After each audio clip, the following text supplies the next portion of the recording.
উস্তাদ গোটা জিন্দেগি নিজের কামরা আর সবক ছাড়া কিচ্ছু বুঝেন নাই।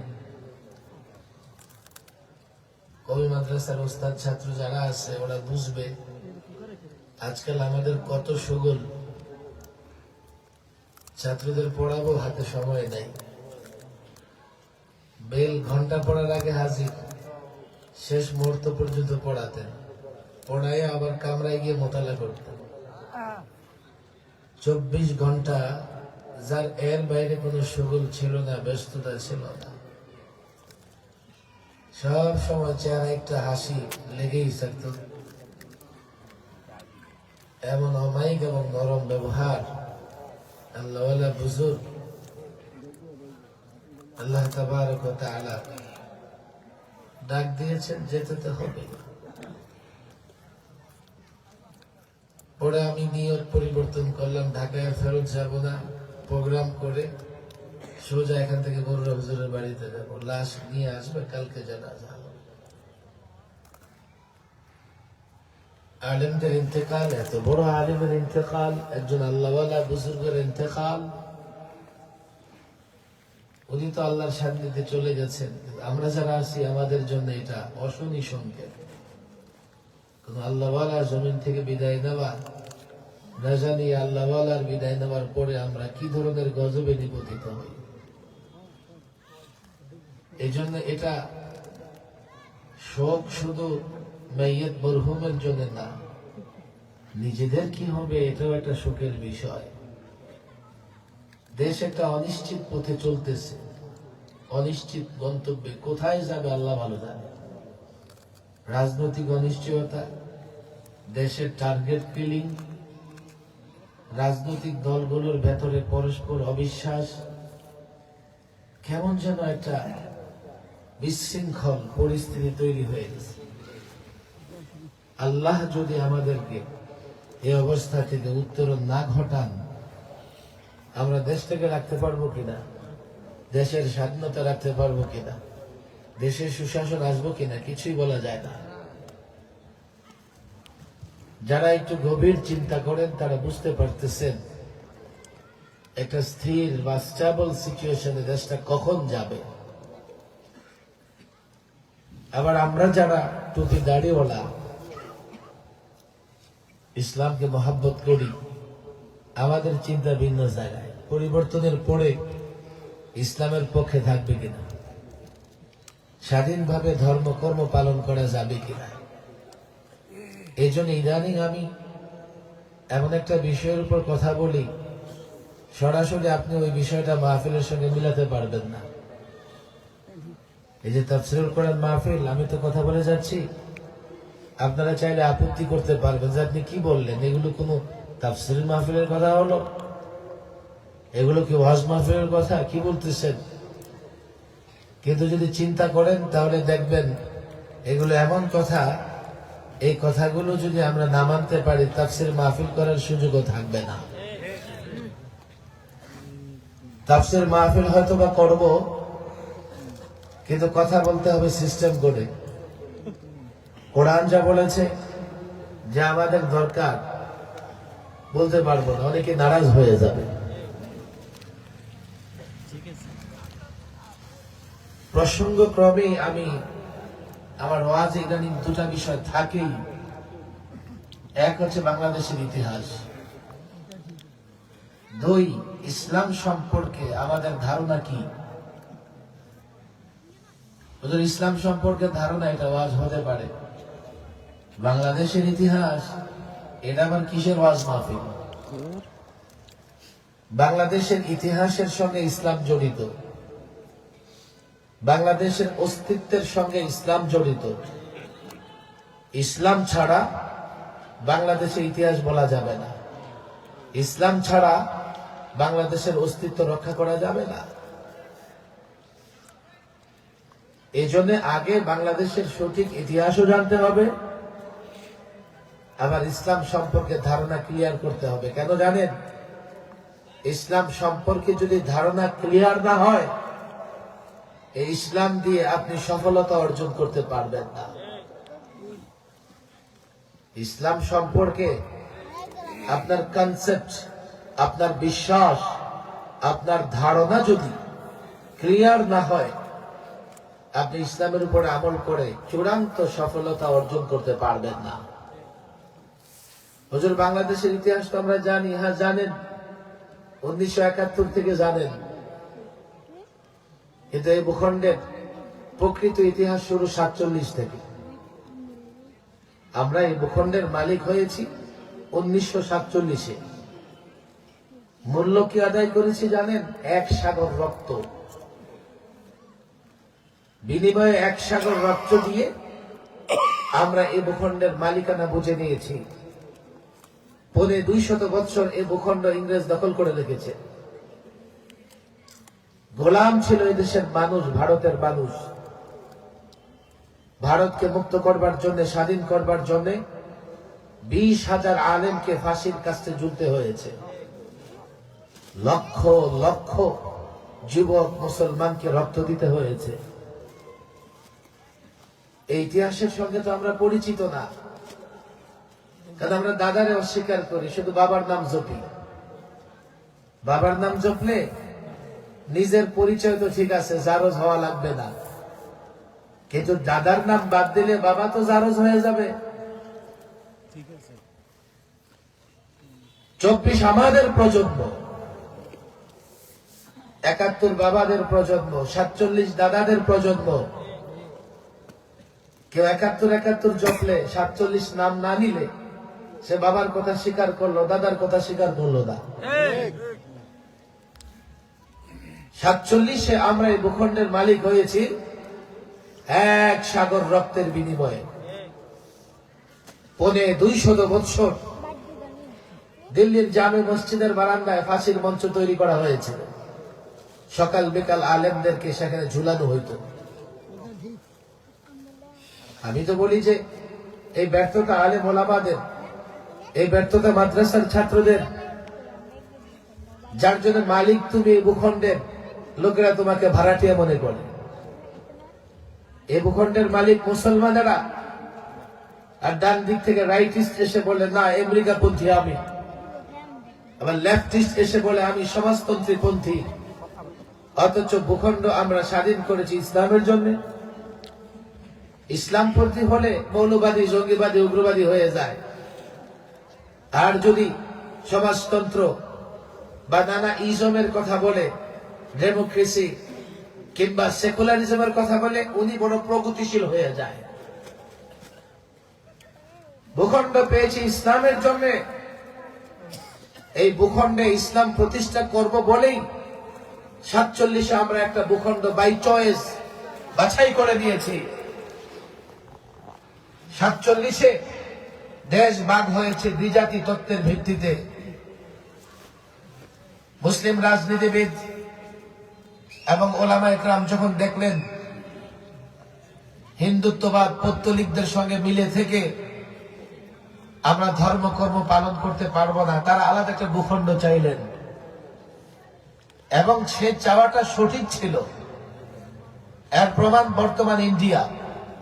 30 কোটি মুসলমান খোলা জায়গায় নামাজ পড়তে পারে না, মসজিদে উঁচু আওয়াজে আজান দিতে পারে না, মুসলিম শিক্ষার্থী হিজাব পড়ে কলেজ ইউনিভার্সিটি যেতে পারে না। আমি নিজে সাক্ষী। ক্যালকাটা এক মসজিদে আসর পড়তে ঢুকেছি, ঢুকে দেখি বাঁদিকে তো মসজিদ আছে, ডান দিকে মসজিদ নাই। আমাদের দেশে মেহরাব মিম্বার থেকে ডান দিকে বাঁ দিকে উভয় দিকে জায়গা থাকে, লোকেরা দাঁড়ায়। বাঁ দিকে দাঁড়ানো যায়, ডান দিকে দাঁড়ানো যায় না। দেয়াল, কারণ কি?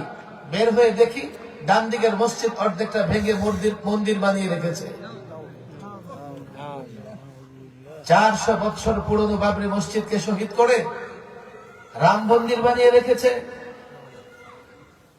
মুসলমানদের বাচ্চা বাচ্চাকে ধরে ধরে বলে বলো জয় শ্রীরাম, বলো জয় শ্রীরাম। গরু জবাই করবেন। কর্ণাটক সহ নানান প্রদেশে 9 বছরের জেল। ইন্ডিয়ার মুসলমানরা ভালো নেই, শুধু মুসলিম না, সেখানে সংখ্যালঘুরা ভালো নাই।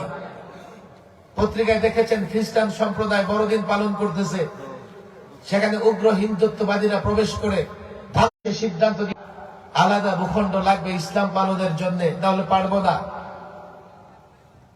শুধুমাত্র ইসলাম পালন করব বলে আমরা পাকিস্তান নামক রাষ্ট্র তৈরি করেছি। আমরা যদি 47 একটা ভূখণ্ড না পেতাম, কসাই মোদী হায়দ্রাবাদে সেনা শাসন চালু করে, হায়দ্রাবাদ কাশ্মীরে সেনা শাসন চালু করে কাশ্মীরিদের গোলামীর জিঞ্জিরে আবদ্ধ করে ফেলেছে। হায়দ্রাবাদ একটা স্বাধীন মুসলিম রাষ্ট্র ছিল, স্বাধীন মুসলিম রাষ্ট্র ছিল। এক রাতে অভিযান চালিয়ে ইন্ডিয়ান বাহিনী হায়দ্রাবাদ দখল করে দেয়। আপনি কেমনে স্বাধীন হতেন? আপনার জন্য স্বাধীন হওয়া সম্ভব ছিল না। তাহলে ভূখণ্ড আপনি 71-এ পান নাই, ভূখণ্ড 47-এ পেয়েছেন। 71-এ জালেম শাসকের বিরুদ্ধে লড়াই করে এই ভূখণ্ড আপনি স্বাধীন করেছেন। আমি বলি 71-এ আমরা পিন্ডি থেকে দেশ স্বাধীন করেছি, আর 24-এ দিল্লি থেকে স্বাধীন করেছি। এই স্বাধীনতা দিল্লির বরদাস্ত হয় নাই। এই জন্য তো দল নাই, সংগঠন নাই। একজন ওসমান হাদির পেছনে তারা লেগেছে, একজন ওসমান হাদিকে নির্মম ভাবে শহীদ করে দিয়েছে। ওসমান হাদির অপরাধ কি? একটাই অপরাধ, দেশের পক্ষে কথা বলেছে। তবে তার গুরুতর আরেকটা অপরাধ আছে, সেটা কি? সে ইসলামের পক্ষেও কথা বলে।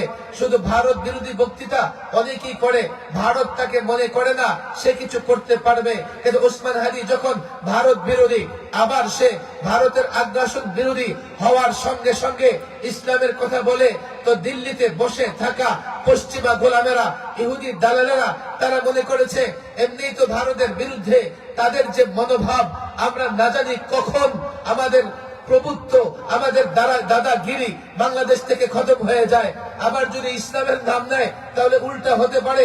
ঢাকায় নয়, দিল্লিতে কালকে এসে তারা ইসলামের পতাকা উড্ডীন করবে। তারা ওসমান হাদিকে শহীদ করে দিয়েছে।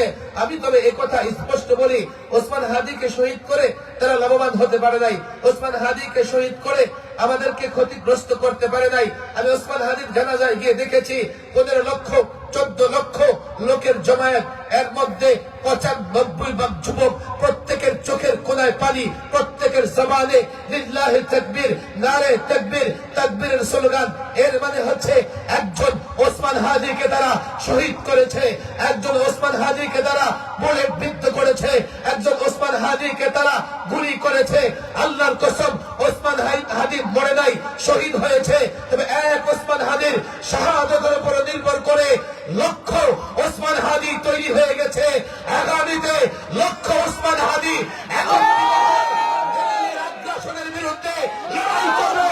আল্লাহর কসম, লক্ষ ওসমান হাদিকে তো থামাতে পারবে না।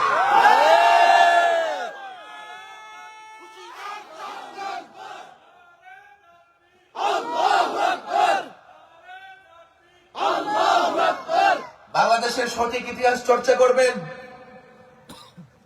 যারা 71-কে ইসলামের বিরুদ্ধে দাঁড় করাতে চেয়েছে, জনগণ ওদের জবাব দিয়ে দিয়েছে। 71 থেকে আমাদের দেশের, আমাদের এই ভূখণ্ডের ইতিহাস তো মিথ্যা। দেশের ইতিহাস পড়েন, আমাদের মুরব্বী যারা আছে ওদের সঙ্গে সাক্ষাৎ করে জেনে নেন। এই জাতির যুবক ছাত্রদেরকে গেলানোর চেষ্টা করা হয়েছে। 71-এর মুক্তিযুদ্ধ নিয়ে ব্যবসা করে জাতিকে দ্বিখণ্ডিত, টুকরো টুকরো করে ফেলা হয়েছে। আমরা একটা জাতি, আমরা মুসলিম জাতি। দুই, ইসলাম সম্পর্কে আমাদের ধারণা ক্লিয়ার থাকা চাই। আজকে আছে এমন অনেকে ইসলামকেও ট্রেডিশনাল, অন্যান্য ধর্মের মতো মনে করে, অথচ আমাদের জন্য ইসলাম পছন্দ করেছেন কে? আল্লাহ। 1, 2, ইসলাম ছাড়া অন্য কোন ধর্ম গ্রহণযোগ্য না। আপনি যুক্তি চান? আসেন ডিবেট করেন আমাদের সাথে। কেন ইসলাম ছাড়া অন্য কোন ধর্ম গ্রহণযোগ্য নয়? আপনি ডিবেট করবেন না, আপনি গোড়ামি করে অন্য ধর্ম মানতে চান, অন্য ধর্ম মেনে চলতে চান, সেটাও পারবেন না। আল্লাহ পাকের অতীতের যত ধর্ম আল্লাহ প্রদত্ত, এগুলোর উপর এখন আর আমল করা সম্ভব না। 3, লাস্ট ফাইনাল কথা, কেউ মনে করতে পারে ইসলামেরও মেয়াদ শেষ। No, never. ইসলাম কিয়ামত পর্যন্ত থাকবে এবং ইসলামে আমার ব্যক্তি, সমাজ, রাষ্ট্র স্বরাষ্ট্র, পররাষ্ট্র, অর্থ, বিচার, যেখানে যে সংকট আছে, যেখানে যে সমস্যা আছে, এর সমাধান ইসলামে আছে। কথা ঠিক না বেঠিক? দেশের ইতিহাস চর্চা করবেন আর বুঝবেন ইসলাম ছাড়া আমাদের কোনো উপায় নাই। ফাইনালি কথা আমি বলেছি, ইসলাম ছাড়া আমরা দেশ হেফাজত করতে পারবো না। দেশটা পেয়েছি ইসলামের জন্য, দেশ হেফাজত করতে হবে ইসলামের জন্য, এবং ইসলাম ছাড়া আমরা এই দেশ ধরে রাখতে পারবো না। আপনার যুক্তি লাগবে? আচ্ছা ধরেন, এই যে দিল্লি তিন দিকে কাঁটাতারের বেড়া দিয়ে রেখেছে, কেন জানেন? যাতে কাঁটাতারে আপনার বোন ফেলানির লাশ ঝুলে থাকতে পারে। তারা সময়ে সময়ে নানা আগ্রাসন চালায়। এই তো আপনাদের ফেনী দিয়ে পরপর 2 বছর পানি আগ্রাসন চালিয়েছে। উজান থেকে নেমে আসা প্রত্যেকটা খালের মুখে তারা বাদ দিয়ে রেখেছে। ফারাক্কা বাদ দিয়ে পুরো ওই অঞ্চলকে মরুভূমি বানিয়ে ফেলেছে। মাঝে মধ্যে সিলেট অঞ্চল দিয়ে পানি ছেড়ে সিলেট অঞ্চলে বন্যায় ভাসিয়ে দেয় সিলেট অঞ্চল। এমন একটা প্রতিবেশী আপনি পেয়েছেন, তারা আগ্রাসন চালাবে। প্রত্যেক 16 ডিসেম্বরে নরেন্দ্র মোদী স্ট্যাটাস দেয়, সেখানে বাংলাদেশের মুক্তিযুদ্ধ, বাংলাদেশের অস্তিত্বকে সে স্বীকার করে না। এর মানে সে ঘোষণা দিয়ে দিয়েছে বাংলাদেশ আলাদা কোন রাষ্ট্র না। কাল বাংলাদেশে আগ্রাসন চালালে আপনি দেশটা কি করে হেফাজত করবেন? আপনি বলবেন হুজুর লড়াই করবো। কেমনে লড়াই করবেন? এদেশে জনসংখ্যা 16 কোটি, তারা 150 কোটি। আপনার কজন সোলজার আছে আর তাদের সোলজার কত? আপনার একটা মিসাইলও নাই আর তাদের কত মিসাইল? আপনার কাছে একটা অ্যাটম বোমা নাই, আপনার কোনো বন্ধু নাই, বাংলাদেশ বন্ধুহীন। আর তাদের বন্ধুত্ব ইসরায়েলি ইহুদিদের সঙ্গে। আর ইহুদিদের মনে করে পৃথিবীর সবচাইতে আকাশ প্রতিরক্ষা ব্যবস্থা তাদের আছে। যদিও ইরান তাদেরকে মাটিতে নামিয়ে দিয়েছে, কিন্তু এখনো তারা গাজা এবং ফিলিস্তিনের উপরে জুলুম বন্ধ করে নাই। কেমনে লড়াই করবেন? এই জন্য আমি বারবার দেখি এদেশে প্রত্যেকটা রাজনৈতিক দলের মাথায় ভারতীয় আধিপত্যবাদের প্রভাব আছে। বক্তৃতায় কেউ ভারতের গোলামি করে, কেউ বিবৃতিতে ভারতের গোলামি করে। তারা মনে করে ভারতের গোলামি করা ছাড়া ক্ষমতায় আসা যাবে না, ক্ষমতায় থাকা যাবে না। তাহলে যেই দলের নেত্রীকে ভারত পাহারা দিয়েছে সে পালালো কেন? আশ্রয় দিবে? সেটা তোমাকে বহু দেশ দিবে, বহু দেশ দিবে সেটা তোমাকে। এদেশ কি করে রক্ষা করবেন? বলে হুজুর দেশ রক্ষা না করলে সমস্যা কি? সমস্যা হলো ইন্ডিয়ার গোলাম দাবেদার হয়ে যাবেন, স্বাধীনভাবে ধর্মকর্ম পালন করতে পারবেন না। লড়াই করবেন সেটাও পারবেন না, পালিয়ে যাবেন। যাবেন কোথায়? 3 দিকে কাঁটাতারের বেড়া, আরেকদিকে বঙ্গোপসাগর। বঙ্গোপসাগরে ঝাঁপিয়ে পড়বেন, শরীর সমাধি হয়ে যাবে। পালাতেও পারবেন না, লড়াই করবেন না, নতজানু হবেন। মায়ের ইজ্জত বাঁচাতে পারবেন না, বোনের ইজ্জত বাঁচাতে পারবেন না, আল্লাহর গোলামি দাসত্ব করতে পারবেন না। বাধ্য করা হবে জয় শ্রীরাম স্লোগান দিতে, বাধ্য করা হবে মূর্তি পূজা করতে, বাধ্য করা হবে পাথর পূজা করতে। তবে যদি এটা মনে রাখেন, ভূখণ্ড পেয়েছে ইসলামের জন্য, ভূখণ্ড রক্ষা করতে হবে ইসলামের জন্য। ইসলাম না থাকলে ভূখণ্ড রক্ষা করতে পারবো না। আপনি জিতে যাবেন। আল ইসলাম ইয়ালু ওয়ালা ইউলা, ইসলাম বিজয়ী ধর্ম। ইসলাম কখনো পরাজিত হয় না। আপনি ইতিহাস দেখতে চান, 1500 বছরের ইতিহাস দেখেন। যখন ইসলাম নিয়ে 313 জন দাঁড়িয়ে গেছে বদরের প্রান্তরে, হাজারের বাহিনী টিকতে পারে নাই। খন্দকে কাফের, মুশরিক, ইহুদি একত্রিত হয়ে মদিনা আক্রমণ করেছে। ইসলাম নিয়ে মুহাম্মদ আরবির সৈনিক দাঁড়িয়ে গেছে। তৎকালীন নেটো কাফের বেঈমানদের জোট বাহিনী মুসলমানদের মোকাবেলায় টিকতে পারে নাই, খায়বরে টিকতে পারে নাই। রোমানদের 3 লক্ষ সৈন্য 30,000 ইসলাম যারা ধরেছে মুসলমানদের মোকাবেলায় টিকতে পারে নাই। আমি তো বলি তোমরা সিন্ধু বিজয়ের ইতিহাস পড়ো। 17 বছরের যুবক মোহাম্মদ বিন কাসেম, 17 বছরের যুবক মোহাম্মদ বিন কাসেম সিন্ধু আক্রমণ করে রাজা দাহিরকে পরাজিত করে এই ভারতে সর্বপ্রথম ইসলামের পতাকা উড্ডীন করেছে। মোহাম্মদ বিন কাসিমের পাওয়ার কি ছিল? ইসলাম। তারিক বিন জিয়াদের পাওয়ার কি ছিল? ইসলাম। খালিদ বিন ওয়ালিদের পাওয়ার কি ছিল? ইসলাম। মক্কার মুসলমানদের পাওয়ার কি ছিল? ইসলাম। মদিনার মুসলমানদের পাওয়ার কি ছিল? ইসলাম।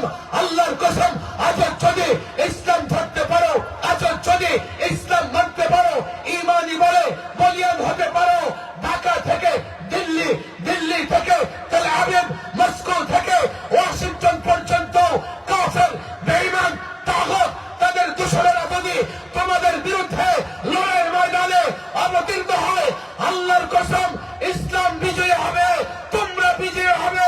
কাফের বেঈমান তোমাদের মোকাবেলায় টিকতে পারবে না।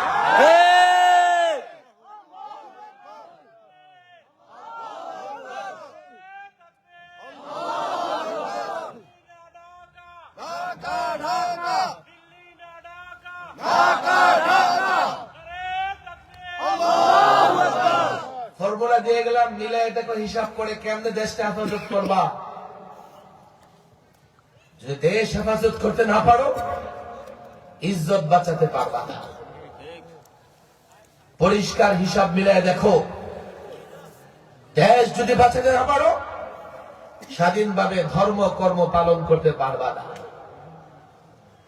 এই জন্য দেশের সঠিক ইতিহাস জানেন। আমি ভোট চাইতেও আসি নাই, আমি বলি না যে আমার ভোট দেন। এবং ইসলাম পাওয়ার, ইসলাম পাওয়ারফুল ধর্ম। ইসলাম যখন যে জাতি ইসলাম ধরেছে, পৃথিবীর কোন জাতি সে জাতির মোকাবেলা করতে পারে নাই। ইসলাম ছেড়ে দেবেন, ইজ্জত সম্ভ্রম কিছুই রক্ষা করতে পারবেন। ইসলাম ছেড়ে দেবেন, দেশ রক্ষা করতে পারবেন না, মরার পরে তো আছেই। এই জন্য আমি 2টা বিষয়ে সংক্ষিপ্ত কথা বললাম। আমাদের বাংলাদেশের একজন বুজুর্গ আলেম, শ্রেষ্ঠ আলেম দ্বীন মুফতি মিজানুর রহমান সাঈদ সাহেব হযরত অপেক্ষা করতেছেন। আমি আসলে হাজিরা দিয়ে গেলাম, আপনারা নারাজ হবেন না। কর্তৃপক্ষ তারাও যথেষ্ট চেষ্টা করেছে, সেই বিকেল থেকে যোগাযোগ রাখতেছে, রাস্তাঘাট কারো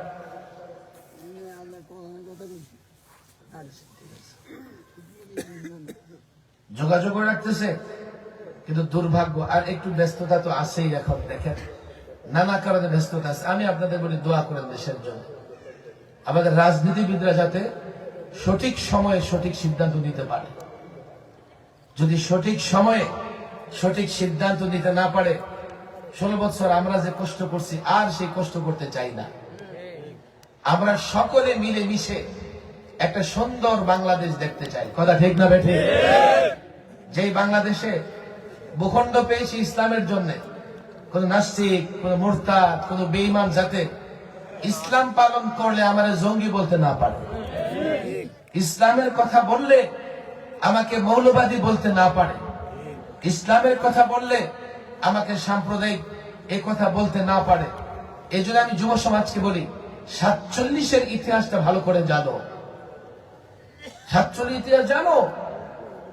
তুমি 71-এ রক্ত দিয়েছ, কতজন রক্ত দিয়েছ, আমি সেটা নিয়ে তোমাকে বিতর্ক করতে চাই না। ইতিহাস পড়ো। কিন্তু 47-এ যারা রক্ত দিয়েছে, 200 বছর, প্রজন্মের পর প্রজন্ম, যুগের পর যুগ, 1 শতাব্দী পার হয়ে আরেক শতাব্দী এই ভূখণ্ড ইংরেজ মুক্ত করার জন্য যে রক্ত দিয়ে আমরা 47